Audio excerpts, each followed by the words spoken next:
Consistent self-improvement, everybody. You are now listening to American gypC Podcast. I am your host, Classic, and I am here with my co-host, gypC. And today we have Kim Sorrelle. She is an entrepreneur, director of a nonprofit organization, speaker, and author who dedicated a life-changing year to discovering the true meaning of love and wrote a book about it called Love Is. Kim, it's great having you here. It's great having you. Thank you so much, you guys. Thank you so much for having me. I've been really looking forward to tonight. Tell us a little bit about yourself. Like, where are you from and where do you live now? I am from Michigan. Okay. And so we're the only state that you can hold up your hand and point to where in the state you are. So to get some, so Detroit's here, and I'm on the other side of the state in an area called Grand Rapids. Okay. But most people know where this is. So anyway, 2 hours away, not far. I've heard of it. Okay. Yeah, so this is where I grew up, and it's about 20 minutes from Lake Michigan, which is wonderful because it's like having an ocean without salt and sharks. Oh, okay. That's kind of fun. Yeah. Yeah, I used to live in Minnesota, so I'm familiar with Grand Rapids. Yes. Oh my gosh. Well, you know what's funny about Minnesota? I've got a friend who lives in St. Paul, and I watch the weather. You people are insane. Yeah. I don't know what anybody is. I ran away as fast as I could. Yeah. I mean, we get snow and we get cold, but we're hardly ever below zero. And I'll watch and it'll be below 20 or, 20 below or 40 below, or I don't know, like you just go out, your face would freeze. I don't know how you do it. Yeah. And they still go to school. I was like, oh yeah, it's a different breed of kids. They're hardy. They gotta be hardy, right? Yeah. Yeah. So what made you focus on love? Well, a few years ago, I was diagnosed with breast cancer. And 4 months later, my husband was diagnosed with pancreatic cancer. And he passed away 6 weeks after that. I was 47 years old. And it wasn't the life I thought was going to happen. I thought we were going to be those old people in our 90s drinking lemonade, rocking on a porch, right? Yeah. And I found myself 47 years old in this life, very unexpected life. I met my husband. I was never going to get married. I was never going to have kids. I was going to be the first woman president. I had my life laid out. And then this tall, dark, handsome man walked into my life and swept me off my feet May of my senior year in high school. Wow. And 10 days after I met him, I asked him if he would marry me. He said yes. And we got married a little less than a year later. Wow. And 2 years later, kids started coming, and I haven't run for president yet. I don't know if you knew that, but I'm not the president. But yeah. So, it was my life. I mean, my whole adult life, I was with this man that I loved. We had a great relationship. My parents didn't have such a great one, and I really wanted a good marriage. So I decided I was going to have one, and he was wonderful, and so it just changed my life, right? Like changed everything, my future. I didn't know up from down, sort of, right? And I still had to go through my cancer journey and get through that, and then figure stuff out. And so I did what any other newly widowed cancer survivor would do. I went to Haiti. And while I was there, I thought, gosh, love. I just questioned love. What is the real meaning of love? If you believe in God. You've experienced it though.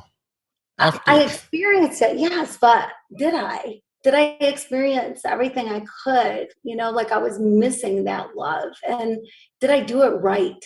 Did I do him right? Did I do it right? And really, if you think about it, there's no manual, right? Go to the bookstore, just look for dummies, right? Yeah. So you learn from your parents, you learn from whoever, and not everything we learn is necessarily correct and true. So that's why love. I just felt like I needed to figure it out. What made you pick Haiti? Well, I run a nonprofit organization, and doing work in Haiti. And so that's why Haiti. Okay. Yeah, a country I love. So yeah, share that experience with us a little bit. When you first got to Haiti, what was that like? Well, the very We've first time I went to sorry. Haiti, I swore I would never go back again. I was put in a couple of different positions. I had a meeting with some people and then left there with no ride back to where I was staying. I had no idea where I was. And there was like sewage running down the streets. And I was in an area called City Soleil. It's one of the worst slums in the world. And, you know, you go some places and you see people that don't have shoes, right? Well, here some people didn't have clothes, didn't have anything. And I didn't know how I was going to get back, what I was going to do. Finally, I got transportation but just kind of everything about it. I thought, oh my gosh, I just can't do this again. I can't. It was hard work. It was, I cried every night. It was just so tough. And I was home for about 2 weeks and couldn't wait to go back to Haiti again. Wow. Yeah, something about it that just gets in your blood. So when you went back, you figured out how to make it work a little bit, or what was the experience like the second time? You were a little more prepared, and emotionally, I guess you had got some things out of the way. So what was the return like, and what kind of helped you to smooth out, I guess, the rest of your visit? If it was, how was it? Was it a success the second go around? Yes. Yeah, Okay. it really was. It was a whole different experience. Having been there before, like you said, certainly helped. But what really changed for me was my mind. I've been in some tough places. I've been in the slums of in Kenya, Nairobi. There's, some tough slums over there. I've been to Burkina Faso in West Africa, one of the poorest countries in the world, and do a lot of work in Dominican Republic. There's a lot of poverty there, just where people need help, but there is nothing like Haiti. Haiti is its very own thing. I mean, they have their own language and culture, and just everything about Haiti is different than the other side of the island, which is Dominican Republic. And it's just a very unique place to go with the most wonderful, resilient people I have ever known in my life. So for me, really going to Haiti is an honor. I love that they let me in and that I get to be there because it's amazing. We've It's tough, traveled. it's hard, but it's amazing. Yeah, we've traveled a few places, but Haiti has to be on the list as well. So Yeah. Well, I'll take you. You let me know. We go together. I'll show you. Sure. Okay. Yeah. That always help. Right. Yeah. Yeah. I had an exchange student when I was in middle school. He was from Brazil. So I got a chance to go to Brazil when I was 15 and spend a month there. And, I walked around. I didn't know the language, but I was quite free, to kind of just do my little journeying around. And I enjoyed it. It was an experience. I didn't, I knew what to be afraid of, but I wasn't really afraid of too much then. So I Right. remember I was never in any type of situation because my exchange student, I'm quite sure compared to the people around them, they were pretty well off. So it was a pretty safe environment. I do remember visiting a public school with someone that I had met, and that was more of a different experience, and got a chance to see more, in the lower cost, I guess, in the poor area of whatever. And I can't quite even remember the neighborhood. We were about 2 hours west of Sao Paulo. So it was a pretty nice experience. Brazil is definitely probably one of the first places though that I've been to and just saw the slums in the mountains. And that was my first time experiencing that and kind of looking at it and, learning more about that. But I could say from then, LA may have been the only second place. Or well, no, well, yeah, I could say LA have maybe been another place where I've just can compare it to seeing a slum village, basically, from downtown LA, Skid Row and everything. So Yeah, it's tough to see, right? Very Yeah, tough to see. like for me, it certainly puts life in perspective and makes you think differently about what you have, what you need, what you can give, what you can do, who you can help or whatever. I whenever I come back from Haiti, I take shorter showers. Water is so precious, and it's real easy to just take a real long shower here, right? But there's not infinite water, and I come home and it kills me to throw away food from my refrigerator because I didn't eat it. I bought it and I had too much food. And I go to Haiti where the average Haitian eats 3 meals a week. And it's, I wonder sometimes why were we born here, right? I mean, we could have been born anywhere.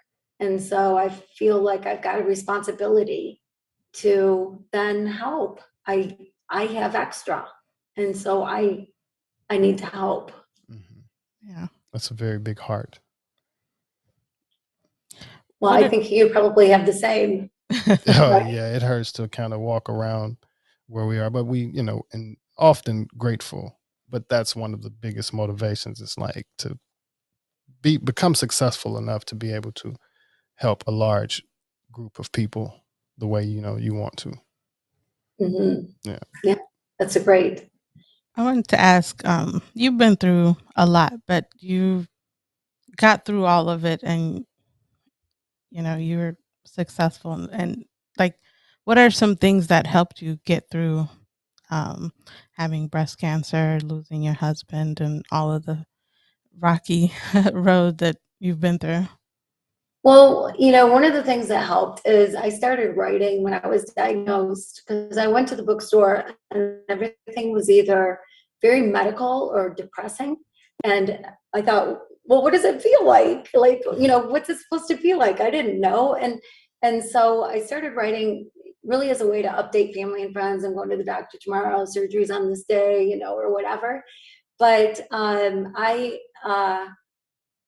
it became so much more than that. And before I knew it, 5,000 people were reading what I was writing every day. And then I continued to write. So, like one of the things I had to decide, because I didn't know you had to make these choices. I thought you go to the doctor, they tell you what to do. But no, there's choices along the way. And one of the choices I had to make, classic, sorry if this is embarrassing for you, but I had to decide one side or two.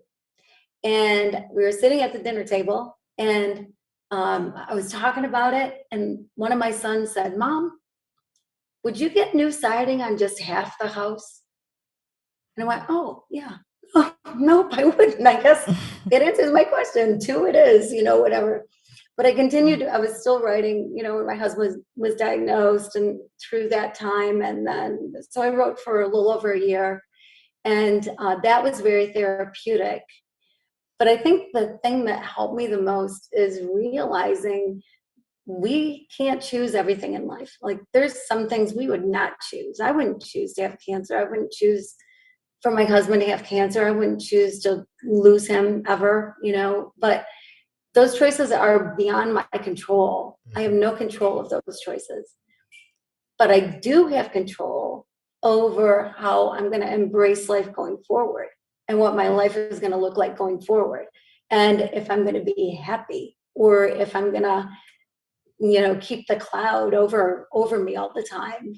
So I just decided I get to pick. Like, those are choices. I need to make the choices. I need to make good choices on the choices I can make, because there's too many choices that I have no control over. Yeah. So going back to the love experiments, or just learning more about that, what are some things that you learned? Oh my word! I'll tell you. So I use this 2,000-year-old verse that you hear at a lot of weddings: "Love is patient, love is kind, does not envy," etc. Right? And I decided I would take one word a month and focus on that. and figure out what is love that is patient and etc. But there were 14 words, so the math didn't quite pan out. So it took me a little bit longer than a year. But as I was going through the months, I would, I thought I knew. Every chapter I write what I think it's going to be, and every single one, it's like, I know what patience is. I know what kindness is. I know not to be proud. Whatever. Like, it all seems so simple.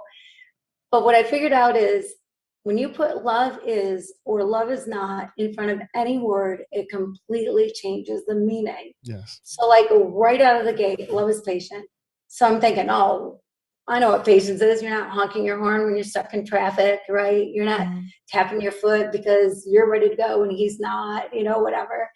And but I figured out that love that is patient is so different than that. I believe you're supposed to love everybody. And so love that is patient would love the person you're with enough to recognize that this moment right here, right now, is the most important moment of your life. What's in the past is in the past. What's in the future is yet to come. Right now, right here, deserves your full attention. If you love the person you're with, you're not thinking about your to-do list. You're not thinking about something that happened yesterday. You're right here, completely, totally focused right here. And that is showing love that is patient. And boy, did that take me a lot of practice. I stunk at it. Like, I thought I was the greatest multitasker. I can think of 3 things at once and, have a handle on all of them. I am not a multitasker. I get distracted easily, anything that runs by or whatever. And so I've had to really practice that.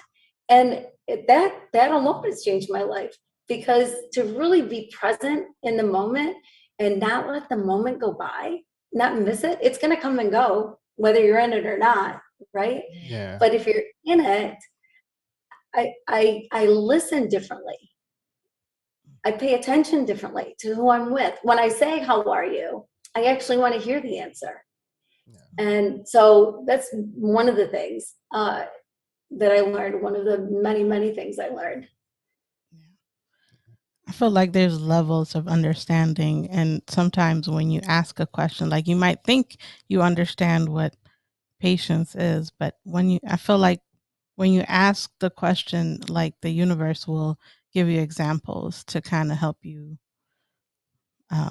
see it in real life playing out. So I think that's so true. I was always afraid to pray for patience because I thought I'd get it, and I wasn't real patient, whatever. Like, I thought I'd get thumped over the head with it or whatever. So, but you're so right, gypC.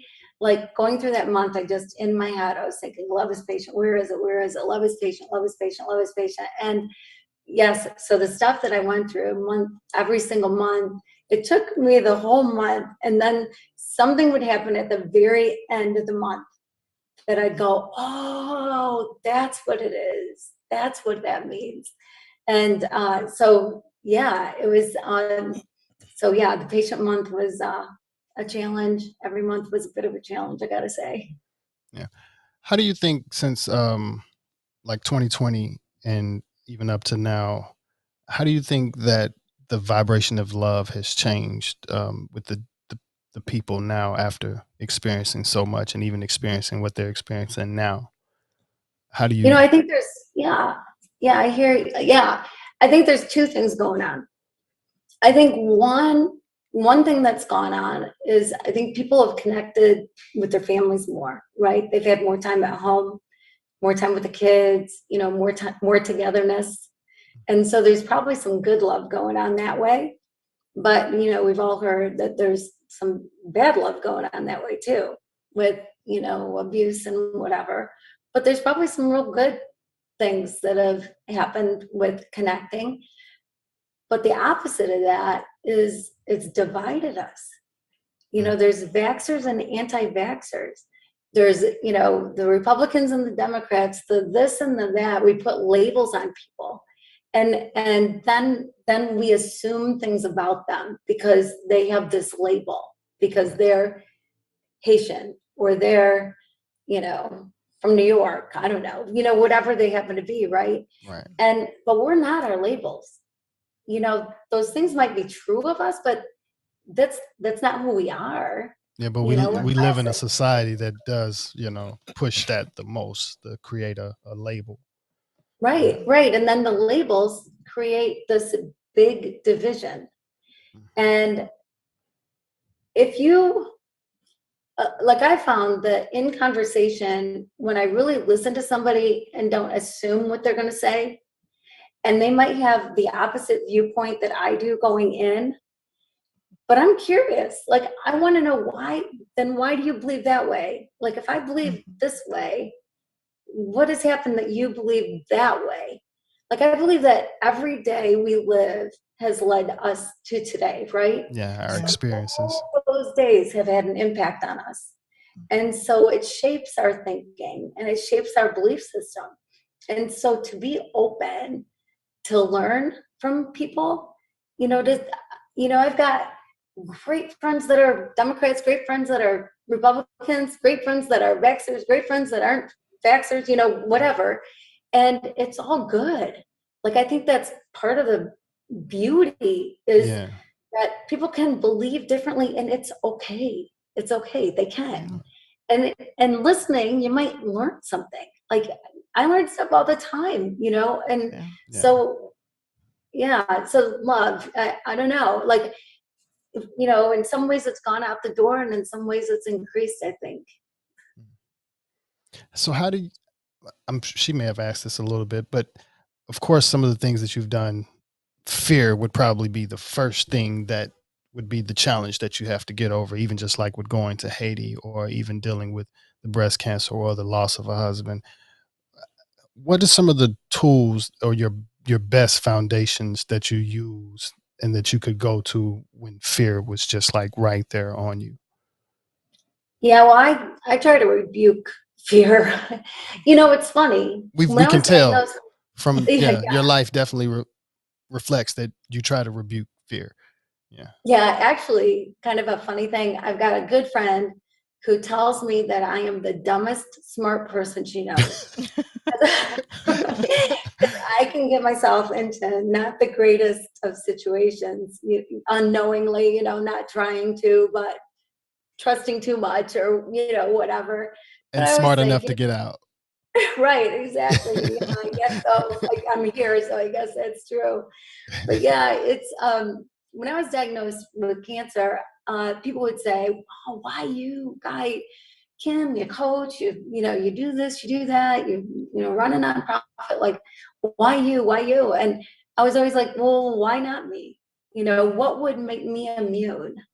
You know, I don't think that bad things happen to bad people and good things happen to good people. Like, that's not how our world works, right? I mean, good things can happen because you help them out to happen, right? Because of the way you live and choices you make. But nobody's upstairs going, I think I'm going to give him cancer because did you see what he just did? You know, like that just doesn't happen. So it can happen to anybody anytime.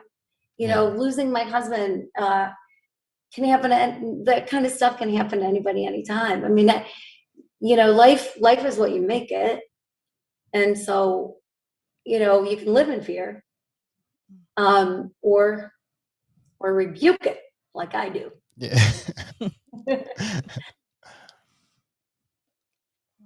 have any question? Did you have any questions for us? We meant to definitely say, if you have any questions, feel free to ask us. Yeah. Well, I mean, I would love to know more about you guys. I know you play the cello, right? I have a granddaughter who plays the cello. Okay. Yeah. How long has she been playing? She's been playing for, I think, 5 years now. And then another granddaughter who plays the viola. And they love it. They just love it. There's something about string instruments, right? Yeah, that's very important that they love it, especially at a young age. I can't say I loved it necessarily growing up. I'm pretty good at it, but I can't say that I loved it. And I really, you know, I'm inspired by to see the kids that start young and actually love it at the same time. I love to hear that. Yeah, I hear you. You know, there's so many kids that quit piano or quit whatever, and then as adults regret it, right? Yeah. gypC, I don't know if are you musical? If you have anything Not like at that? all. I don't. What about you? Are you? Do you have a music background? I do. I used to sing in the car with my kids, and they would beg me to stop. That's my So did music help you during this time? Was there any certain music and things?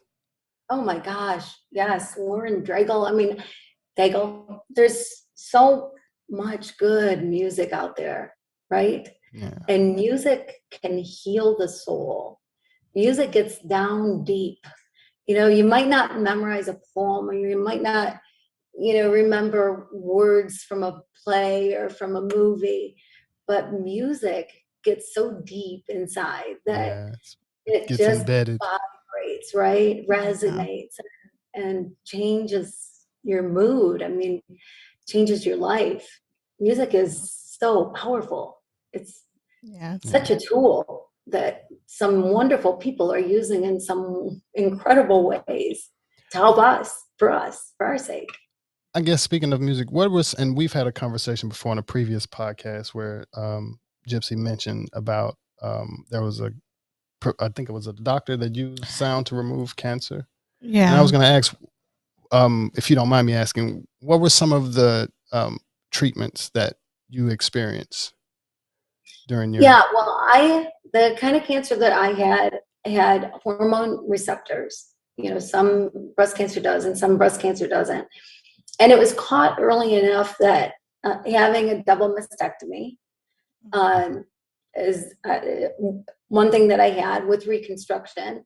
And I'll tell you, coming home from the hospital after that painful, horrible surgery, I just thought of like Lifetime movies, and where the woman has this moment alone in the bathroom in front of the mirror, and then looks and and cries because they're gone, whatever.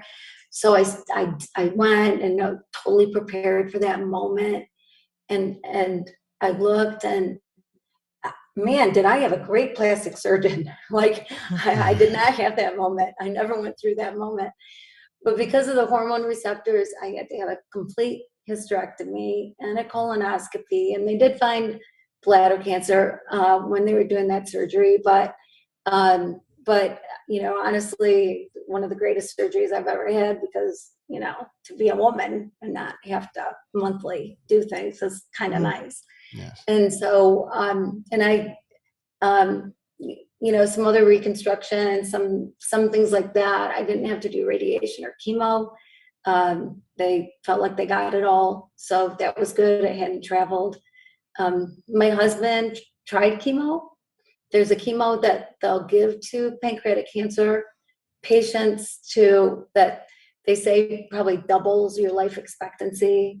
But he did it once, and his numbers never recovered enough to do it a second time. So, I saw that end of it, but, so it was just such an interesting thing to go through. One really good thing that came of it is my youngest son, Noah, was doing his undergrad at the time that I was diagnosed and my husband was diagnosed. And he was going to do something in science. He was like, biochemistry or whatever major he was. But he completely changed his focus and decided he was going to be a cancer researcher. Wow. So now he is Dr. Noah, PhD. Nice. And he's actually decided to get his MD, but he's discovered some pretty remarkable things that are helping advance cancer research. Wow, So, that's amazing. And I love how you have such a positive outlook on everything. Like, even when you're telling this, what to everyone feels like this horrific story, you're still like have a positive outlook on the whole thing, and just, It's inspiring. yeah, it's Yes. pretty nice. Because even for me, I've had maybe a broken finger or, the common cold, but I've never experienced a serious illness. And I've always looked up to people that has survived those types of things, because mentally, I almost break down when I have a bad headache. So even to go to a long-term type of thing, yeah, like I said, I'm grateful to have your time and to be here with you to be able to have this conversation. Well, that's really sweet. Well, thank you. And it's inspiring. Yeah. I pray that you never do have to go through like a long-term illness, but I'm pretty confident that you would handle it just fine. Thank And you. you guys are pretty positive people. Like you'd make it work somehow. You'd figure it out. Appreciate that. And that's one of the reasons why we started the podcast, is to as well be inspired by people like you and to connect and to learn and things like that. Yeah. Yeah. Well, I love it. I love the premise of your podcast. For sure. I guess on a fun note, what is your favorite place? You've traveled a lot and we love traveling. What's one of your favorite places? If you can even say that. I'm sure it's hard. Oh my gosh. Okay, so there's two different kinds of favorite places. Mm-hmm. One that was like, oh my word, well, three. I love to go to Disney World with my grandkids, right? Okay, so but a place that was like, holy cow, and so much to do and so much to see was Dubai. Was incredible, absolutely over the top, completely over the top, incredible, but absolutely incredible. And then kind of a place that I so enjoyed going was Mumbai in India. Okay. And it's crowded and it's I don't know, it is what it is, but it's full of people and full of stuff going on, and you have to learn how to cross the street because there's certain ways to do it without getting killed and whatever. But I took the train. Sometimes you see in magazines a picture of the train with people hanging off out of the sides of it. I was one of those people. Like, I tried to get every experience I could, and the people were wonderful, kind, wonderful people. The food's fantastic. Yeah. I love Indian food. Yeah, me too. But the culture and I a place that I went to the slums, the Slumdog movie. Oh, gotcha. Yeah. So I went there. Oh, because wow. I wanted to see. I wanted to see if there was anything I could do. I wanted to see, whatever. And I was so impressed. There are 1 million people living in those slums. And it's tough. But India's system, if you're born and your dad's a doctor, you're going to be a doctor. If your dad's a holy man, you're going to be a holy man, whatever. Like, they have their places and their whatever. And for someone to get out of the slums is very difficult. So people have really learned how to survive. And they recycle. Like, that's the way a lot of people make their living, is going, and yes, it's digging through trash. I mean, I'm not wishing it on anybody or thinking that's, they got it so good, because it's tough. It's tough. Yeah. But there, some people are getting the plastic or the rubber or the metal. Other people are washing it. Other people are sorting it. Other people are making things from it. And that to me was a beautiful thing to see. And, the kids going to school, and that there are schools and there are classrooms, and that, there's learning going on. And, I think that's something that people get confused sometimes, is that they put poverty and laziness together. Yeah. And one has absolutely nothing to do with the other. Yeah. If like in a place like that, in a place like Haiti, people aren't lazy. That's not why they're living in poverty. It's a lack of opportunity. It's people holding people down. It's what some people do to other people that puts them in that situation. But it's not because they're lazy. Yeah. Some of the hardest workers I know are Haitian. Some of the hardest workers I've seen are in India and Mumbai. And try not to do that, people out there in the world. Yeah. Just because somebody doesn't have anything doesn't mean it's because they're lazy. And so those two things should never go hand in hand. Right. Yeah, India is definitely on my bucket list. Like, yeah. I don't even know where to start, but I know I want to go to a lot of places food. I love the food. What is the name of the celebration where they're throwing the colors I or think it's throwing called paint? Diwali, but it might not be. Where That they pops in throwing? my head every Yeah. time, and it's just so beautiful when I think about it. Just even seeing all the people with the different colors and stuff all over them. Yeah. It's I like, know.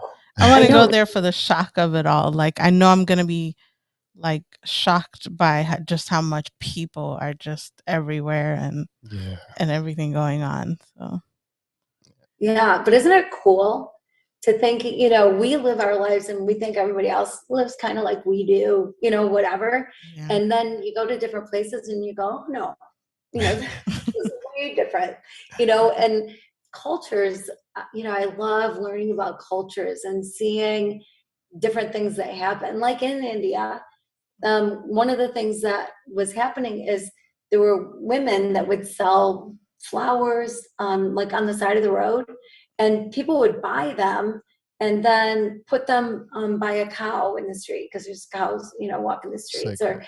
whatever. Like part of their tradition, part of their culture, their religion is to every day give something, every day.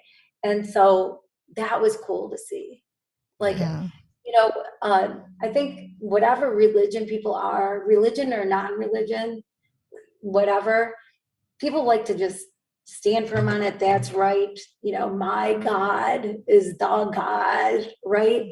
When really there's one and we all like him, whatever, Yeah. I mean, we have so much more in common than we think we do. Yeah, And, the divine live and let connection. live, right? Yeah, I Yeah. was saying the divine connection. Yeah, Yes. Yeah. Amen to that. I like that. It's the divine connection for sure. What are Yeah. some things when you're traveling that you incorporate in your daily life, whether that's like certain types of spices you learned about or certain practice that you learned somewhere? because I was also going to ask, did you have any kind of diet change after your surgery or anything after your deal with cancer? Only by choice. By Uh, choice I did. When I was diagnosed, I went on I don't know if people call it the cancer diet, but like nothing white. So no flour, no white sugar, no bread, whatever. And I did that for some time. And then I just want to be healthy, as healthy as I can be. And so I don't eat potatoes really hardly ever, or sugar, or I don't drink caffeine. Not that that's healthy or unhealthy. I have enough energy. I don't need any more. Yeah. And so, so it changed by choice, but not because I had to change anything. And I Yeah. guess back to her question. I'm sorry Oh. to Yeah. interrupt Yeah. about the spices and your favorite spices. Yeah. Well, just in general, any kind of practice that you learned from traveling that you incorporate into your daily life. Yes. Yeah. Well, yeah, guy, that's so good. When I travel, I love to not do what everybody else is doing and be Yes. where all the tourists are, right? That's Like, me. It's LA right when now. yeah, That's right? us in I mean, LA it's right now. Still haven't walked down Hollywood Boulevard or anything like that. We go to the beach and yeah. yeah, yeah. Well, I went to an island right off of Mumbai, Elefante Island, and I had lunch. This woman invited me and my friend in for lunch, and we had lunch and sat on the floor and were served on these trays and ate with our hands, and it was an incredible experience. Like getting off the beaten path and not listening to people. Like people try to give you fear, right? Yeah. They try to say, oh geez, don't go to that area. Oh You don't know the man. language. And Right, exactly. But it's like people are people. People are people all over the world. And so why is anybody gonna wanna, hurt me?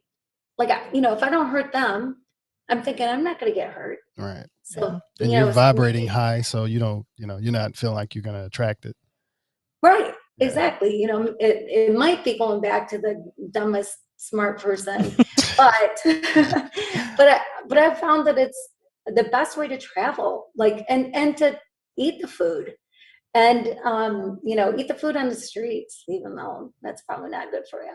But don't drink the water for sure. But try different things, meet people, you know, engage with people, you know, don't just look, you know. So in bringing that home, I just feel the same way. Like my world has expanded even at home. I live downtown in our city, and I love it. And there are people that live, unfortunately, on the streets, and I know a lot of them by name. And you know, talk and hang where other people are afraid of them. And it's like, when was the last time you saw a street person hurt somebody? Yeah. You know, people are living on the streets for different reasons, but not because they're all criminals. You know, Yeah. like they're not all about to, you know, whatever. They might ask you for a buck, you know, give it to them, or don't, your choice. But they're not danger. People aren't just all dangerous, or, you know, you don't have to be afraid of people. You know, it's okay, or afraid of neighborhoods or whatever. Like, no, you know, venture out. We have a you lot know. of experience with that in downtown LA when I was street performing on my cello. And, you know, of course, it's downtown LA. There's homeless people everywhere. But no, I've never really had a problem with someone trying to grab anything out of my bucket. A lot of times they understand the culture of a guy playing his music. There's a thing of money out here, and a lot of them will walk by and reach in their pocket for whatever is down there below. A lot of times homeless people do have $1 or some change or like that, and they will drop it in the bucket. So Yeah. I've definitely have my experience with understanding what goes on with someone that is only homeless, not necessarily, you know, psychologically disturbed or anything, because LA has a very big mixture of that. You have people that just don't have a home, but they're, you know, they're very together, but they just have their homeless experience. And you have people that, you know, they're very far gone. There's another different issue. So you can't necessarily put all of them in, you know, in the same bucket. And like I say, even just from my own personal experience, and I'm grateful that I don't have a homeless story, but I've met plenty of people that were homeless during my time out there, and they got a nice positive energy, and they've come back later on to tell me that life is better and they're not homeless anymore. They got somewhere to stay. And so people do get better with time. It's just it's a you know, it's life, it's earth, you know. Exactly. Yeah. Exactly. And the way you live, the way I live, just because we live that way doesn't mean everybody needs to live that way. Right. Yeah. And, you know, But I am a so country boy from Mississippi. I guess I didn't put that on there. So I definitely know about, you know, country. yeah. And I grew Yeah. up in West Jackson. So yeah, it's definitely more of the I guess poor area of Jackson, Mississippi. So Yeah, that had to be interesting, Mississippi. oh yes, Uh, it's definitely yeah. an experience. It's a reverse from here kind of, but the nature or the trees and just the whole land itself. Yeah, it's something that I'm starting to value a lot more now. Right. Right. Yeah. Yeah. When you're in a concrete jungle, as they like to Yes. say, Yeah. right? I used to Yeah. want to live in the city and downtown, and now I do. And now I want to live in a farm or somewhere off grid with Yeah. just internet. Like, Yeah. Yeah. Right. so, Yeah. Yeah. I know. To have some space, right. like to have Yeah. grass under your feet. Want to Yeah. grow. I want to garden and all of that. And Yeah. you know, lay in the grass. We recently made a visit home, and I, you know, got a chance to just lay in the grass, and the sun hit me a little bit. But out here, especially, of course, we're in downtown LA. You gotta worry about dog poop and dog pee in the grass and everything. You know, the grass is limited out here for certain Yeah. things. So you want to Yeah. have a clearer mind. be somewhere where, you know, you don't have to worry about that if you lay on the ground. So a lot of times, I guess that's why we go to the beach and lay on the beach. Right. Yeah. And just avoid the dog poop on the beach. Yeah. Yeah. A lot better. Right. Yeah. But before we, go ahead. No. Well, I was just going to say, you know, so much of what we're talking about really love is. I mean, you know, and things that I learned about love, like, are the things that we're talking about. Like, you guys exude it. Like, I can tell that you love people. Yeah. You know, like, some people have a hard time loving people, and some people are just sort of average. You guys exude it. You know, you obviously have love for people, and isn't that a better way? Yes. Like, can you imagine the opposite of that? That'd be tough. It's a lot easier to love than people think. And right. Yeah. You know, it's hard work hating everything. I hate this. Oh, I hate this. Or I hate this. And that's hard work. And they don't know how much hard work it is. So yeah, it's easier just to kind of. Right. It's so true. And one thing that like the overall thing that I discovered about love, real love the way it's supposed to be, is that it is complete freedom. Mm-hmm. Because all you have to do is love. No judgment, no condemnation, no, they're wrong. No, you have no control over however anybody else lives, how they think, you know, what they say. You have no control. You've got control over yourself. You've got no control over them. So all you have to do is love them and let them be who they believe they're supposed to be. Let them be who they are, you know, who they were created to be. Let them live their life. You don't have to criticize in any way. All you have to do is love. It's so freeing. You know, it's not like I'm going to be standing and there's going to be a big line and I go, oh, you're in, you're out, you're out. Right. I mean, how wonderful is it that we don't have to do that? That's not part of our job here. That's not what we're supposed to be doing. All you have to do is love. And that is so freeing. I agree. I guess to ask, at this point now, what are you moving towards, as far as even whether it's a goal with a new relationship or a goal with, I know you have your book and we would like to, of course, share that as well. What are you looking to project out to attract as for more happiness as you continue your life? I can tell you that when I was in high school, I was so good at dating. I was good. I would walk into a room, you know, like at a party and go, who am I going to let drive me home tonight? You know, whatever. Like, I was good. Now I stink at it. I am the worst dater in the world. Like, I have pity dated, you know, like this poor guy, you know, needs a helping hand, you know, none of be okay. I mean, I've dated for the wrong reasons. I've dated the wrong people. I have stunk at dating. And so I am perfectly content in that area of my life, just living it. And I've got 5 kids. I've got 11 grandkids. I've got lots of friends. I mean, there's a lot of people in my life. And so I just sold. I have been in business my whole life. And it's interesting you asked that question, because I just this week am closing on my last business. I sold one last winter or December, just in December, and then now I'm closing. And so it is this whole new life for me. And congratulations. Yeah, thank you. Thanks. But it's been crazy because my book is going crazy. Because I think people are starving for love and wanting to know really how to love, you know, and how to do it, right? And it's, the world needs it. You know, we all need it. We all need it, but we all need it the right way. You know, there's so many things that are, you know, done in the name of love that are not love, right? Yes. And there's so many ways we hurt each other and we call it love. Well, it's not love, you know? Like, figure out what love really is and then make that the goal. Make that the goal. So what I see going forward is I just want to spread the love. Frankly, I believe strongly in what I learned. I believe strongly in the message and that it could change the world. And so that's taken a lot of my time right now, which is good. I will get on that soapbox and preach it and say, come on, people, love each other. Let's just love each other.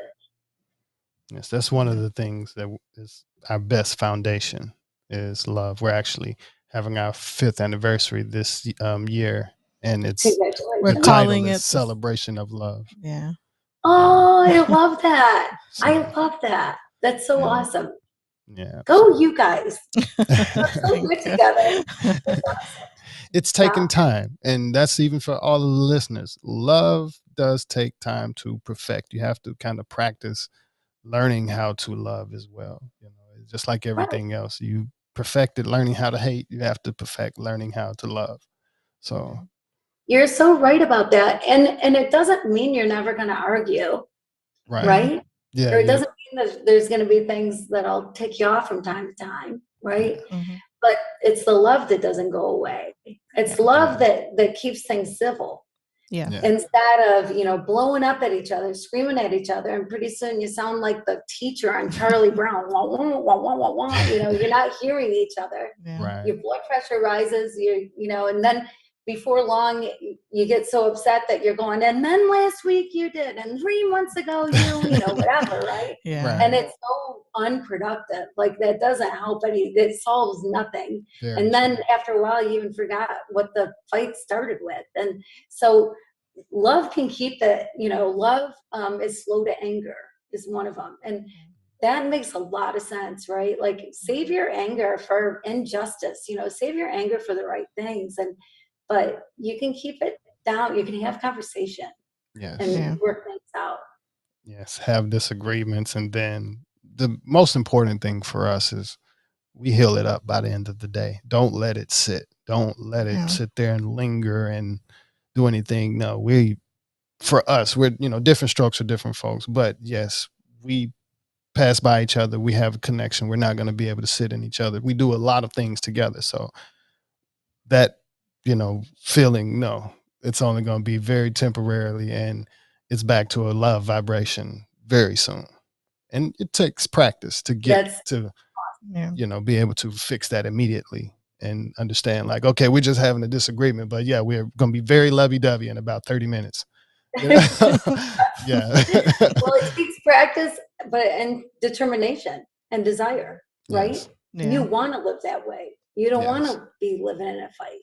So, and that's awesome. That's a lot too, because some people have been trained to actually want that, like you said, to hurt each other. And we've mentioned that before, that some people build that relationship on hurting each other in the name of love, and that's not love. Yeah. That is not love. For sure, that's not love. Yeah. So true. Yes. Yeah.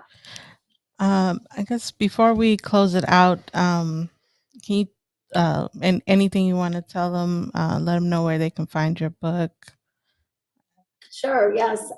So my name is Kim Sorrelle, and I am literally the only Kim Sorrelle in the entire world that is spelled the way my last name is spelled. Nice. Because there are way too many letters. Sorrelle,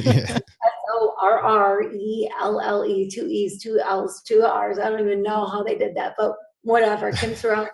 But Love is the name of the book.